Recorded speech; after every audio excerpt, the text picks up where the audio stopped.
welcome to yoga today. On this day, we're going to start standing in our mountain pose. So you can bring your feet close together and then lift your toes up off the mat and spread your toes out nice and wide. So we are rooted strongly to the ground. And lift up through the crown of your head. So keeping our chin tucked just a little bit, reaching up through all the sides of our crown. So we are standing straight and tall, just like a mountain. And we'll take one big inhale and exhale.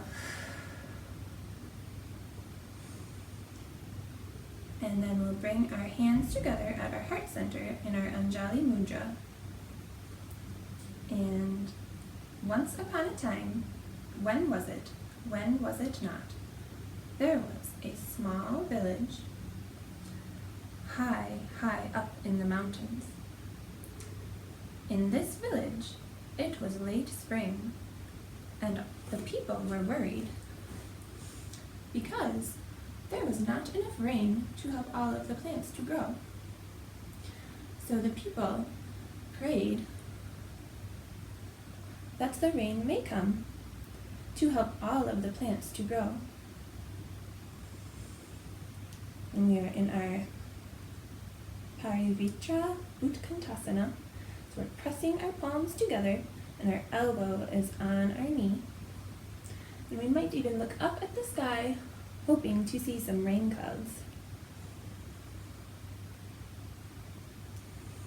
And the people prayed, and they would breathe in and look up at the sky, and they would breathe out to get down to pray some more, hoping for some rain to come soon.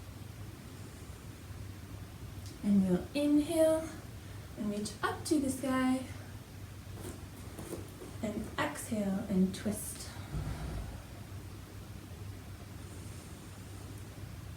The people needed the rain so all of the vegetables and fruits and flowers would grow. And finally, one day, the rain clouds started to gather. So we'll open our arms and our hands up wide and look up and start to gather all the rain into the rain clouds. So we're tipping back and gathering so much rain into the rain clouds until finally it started to rain. And we'll come down into our forward fold, and your fingertips might dance a rain pattern on the ground or on your shins.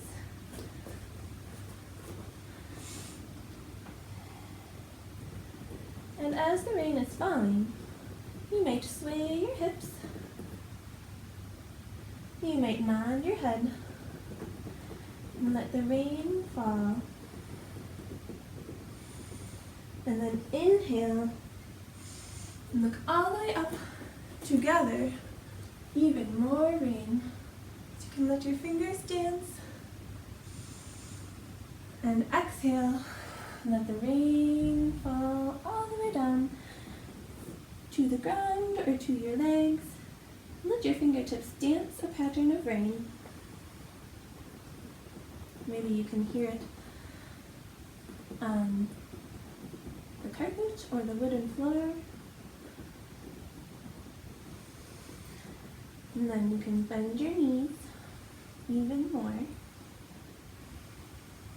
And exhale. And let your upper body sink down into your legs. You might even wrap your arms behind your legs.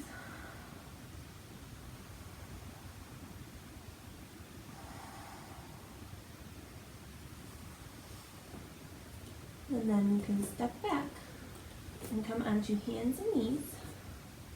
And once you get to your hands and knees, you can check that your knees are under your hips and your wrists are under your shoulders. And our backs are nice and straight in our picnic table pose. But not for long, because as the rain came, all of the little creatures of the forest had to run for shelter. The little chipmunks and little squirrels scampered all the way into a cave. So you're going to walk your hand under your body and let your shoulder and head come down to the earth. So your little creatures are deep in their caves, safe from the rain.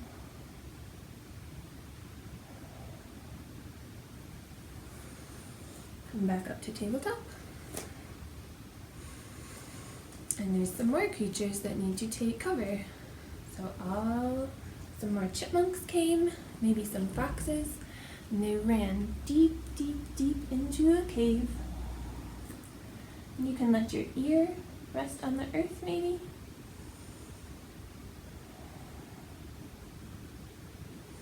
And then press into your hand to lift back up. So many forest creatures found safety in the caves. But not everyone wanted to hide from the rain. Now turn our toes under, hop our feet out wide, then we're going to turn our toes so they're angling out this way. So our heels are closer to each other than our toes. And we're going to stand up, bend our knees, and keep our back tall and strong. Maybe place our hands on our hips, coming into our goddess pose.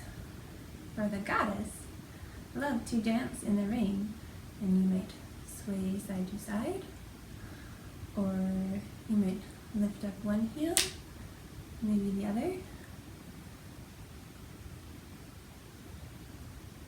and she danced in the rain. We're going to straighten our legs. Bring our hands to our Anjali Mudra.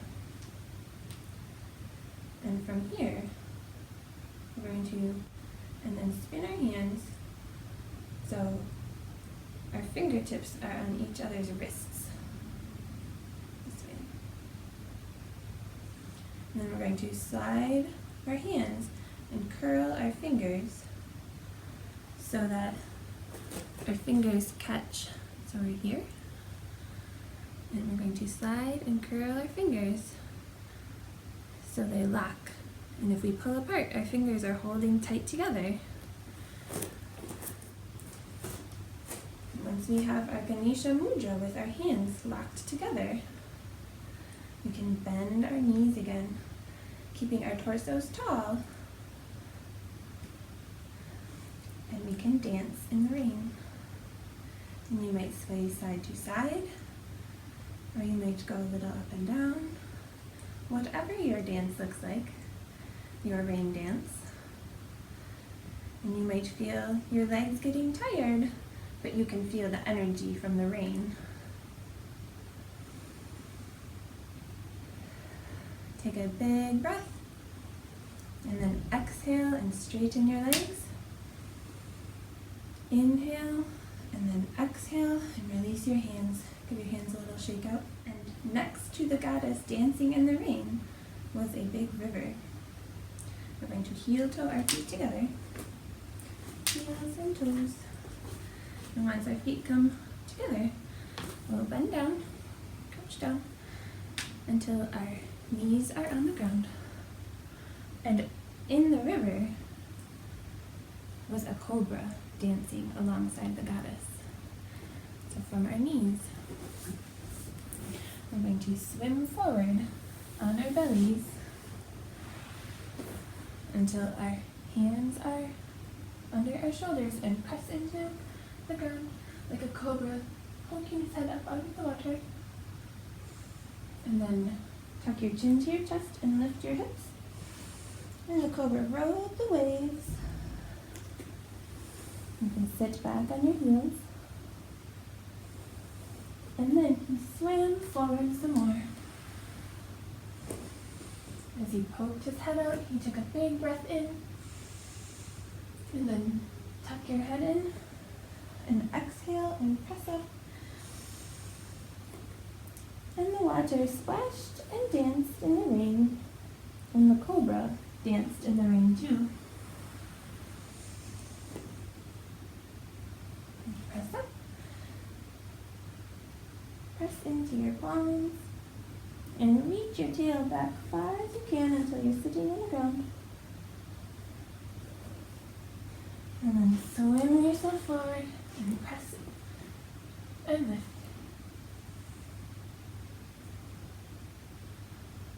So lifting up out of the water and then tucking our chin, exhale. And come back. So our sits bones are on our heels and our forehead might be resting on the ground. You can bring your hands to opposite elbows and come into a pose almost like seedling, but today it is a rock. For next to the riverbank was a cousin of the water snake.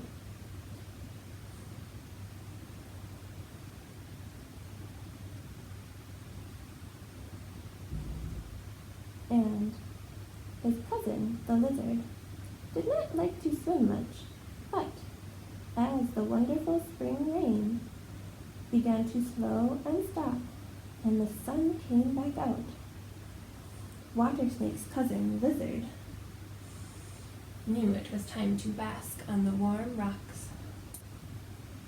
We're going to bring one foot forward, and instead of putting it in between our hands, we're going to heel toe it out to the side. So now we have hand, and outside of our hand is our foot. And then our back knee, we might need to scoot it further back until you feel a nice stretch. And if you want to play with more strength, you can lift your back knee off the ground. Or if you want to focus more on a stretch, you can leave your back knee right on the ground.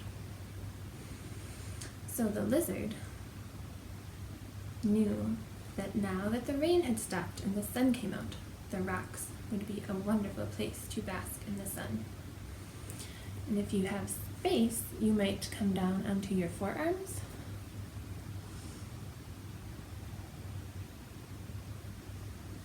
And imagine the sun warm upon your back. Or you might stay right on your hands. And if you like, your lizard might be in a playful mood and he might want to stretch out to the side. So keep your foot flexed, so pull your toes towards your shin, but you can let your knee fall open. And maybe you have a playful lizard with his knee open, or maybe this day your lizard is happy, just relaxing in the sun. And step back and bring the other foot forward and heel toe out to the side so our foot is outside of both of our hands.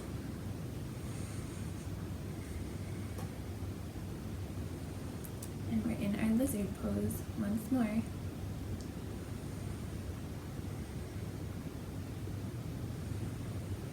And maybe on this side you might want to see if your lizard is in a playful mood.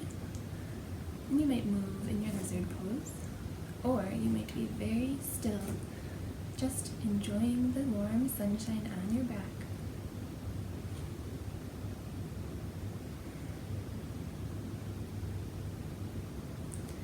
And then we'll move our foot back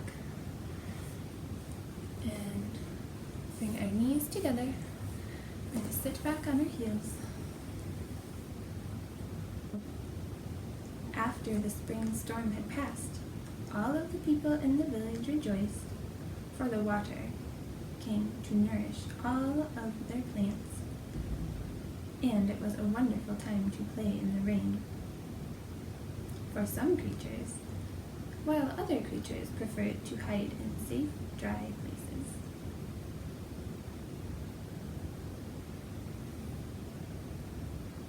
We'll bring our hands together at our heart center in our Anjali Mudra. And I will say the joy and light in my heart loves and welcomes the joy and light in all of yours. Namaste.